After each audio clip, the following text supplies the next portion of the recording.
Once upon a time, in a kingdom far away, there was a young girl named Ella. She was kind and gentle, and her smile could make anyone feel better.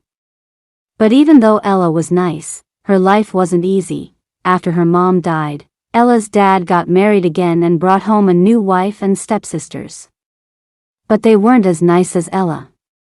They made her do all the chores and treated her like a servant, but Ella didn't complain. She found happiness in simple things like taking care of the garden or singing with the birds. Even though she worked hard every day, she hoped things would get better someday. One day, everyone in the kingdom heard about a big party at the prince's palace. It was going to be a fancy night with lots of guests from all over. Ella's stepsisters were excited about the party. They spent days getting ready, making sure they looked perfect. Meanwhile, Ella watched quietly, wishing she could go to the party too. But she knew she couldn't afford fancy clothes like her stepsisters. She thought she'd have to stay home while they went to the party, but then something amazing happened.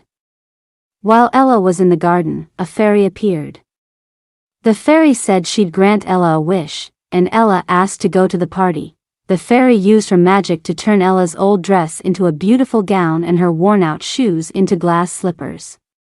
Ella was so grateful and excited. When Ella got to the palace, everyone was amazed by how beautiful she looked. But the prince was the most impressed. He asked her to dance, and they danced all night long.